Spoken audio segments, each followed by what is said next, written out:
And welcome back. This is our continuing series, Sleep Well, Breathe Well with Advent. If you suffer from allergies, you probably fall into one of two categories, the sneezy, itchy, watery eyes type, or the group where you're stuffed up and congested all the time. Well, either way, there is hope for long-term relief. We asked you last Friday on Facebook to send in your questions about seasonal allergies, and today Advent CEO Dr. Madan Kandula is here with answers. Good morning, Doctor. Happy Monday.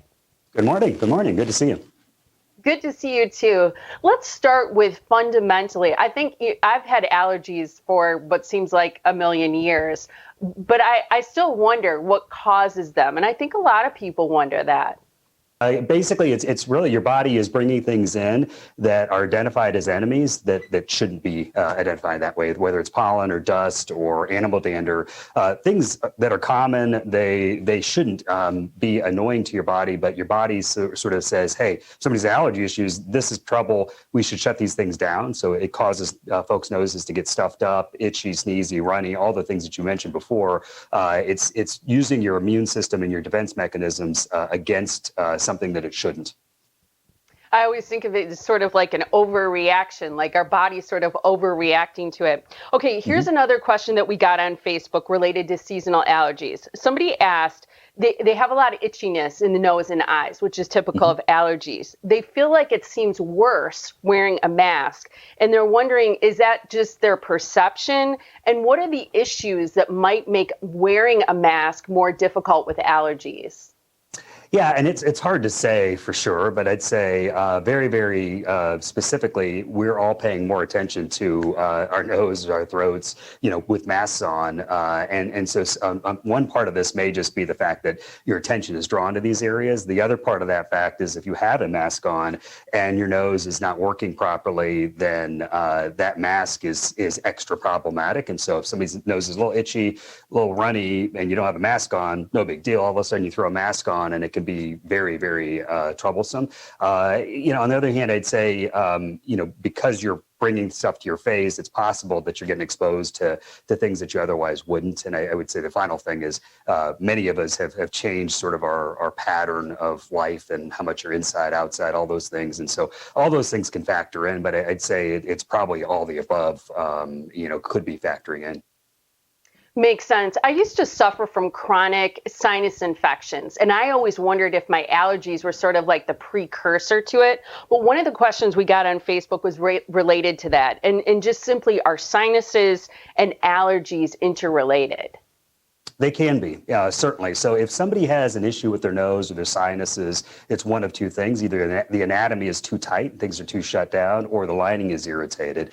Allergies are an instance where the lining is irritated. So if somebody's anatomy is already tight, already struggling a little bit, and then we all of a sudden swing some allergies up against them, that little bit of irritation and inflammation can take the anatomy that was tight and shut it down. And so if somebody's suffering with chronic sinus issues, either headaches or chronic sinus infections or repetitive sinus infections, it's that those openings out of the sinuses aren't working properly. And so it can kind of be the perfect storm. Narrow anatomies mixed in with that irritation and inflammation can shut things down and take things off course. And so at the end of the day, I think a lot of folks sort of suffer, and a lot of folks just suffer in silence and unfortunately ignorance as far as, gosh, all these things are going on. What can I do about it? And there are things you can do.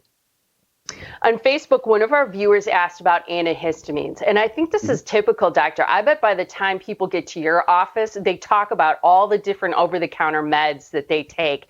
Antihistamines are one of the most common. And so this question on Facebook was, are there other treatment options besides always taking antihistamines for seasonal allergies?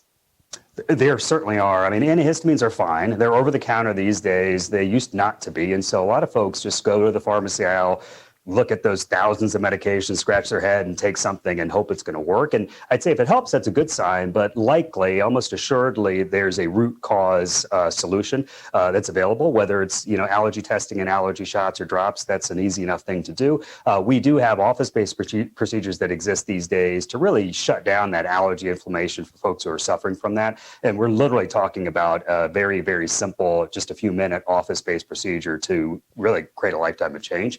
And there are other procedures we can do to get somebody's nose open and functioning. So I think it's just a matter of how bothersome these issues are. If medications are not what somebody's looking for or not providing the solution that they want, getting to the root cause about what's going on and providing a root cause solution is everything that we're about.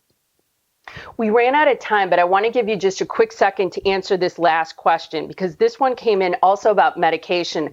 And they're just wondering, are there long-term effects of using things like nasal sprays and antihistamines and those types of medications long-term?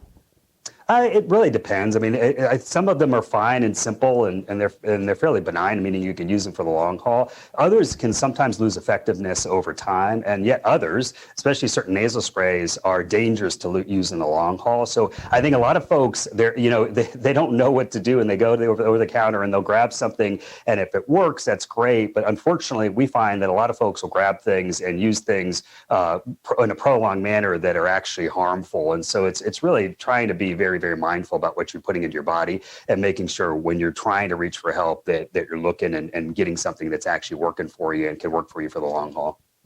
So good to do a consultation if you've been suffering for a long time. Thank you so much, Dr. Kandula. Thank you. Thank you very much. Absolutely. And I want to make sure that people know that they can go to your website, because making an appointment is so quick. If you go to adventknows.com, insurances are accepted and no referral is required. Advent has locations in Wauwatosa, Mequon, Oconomowoc, Oak Creek, and Pleasant Prairie.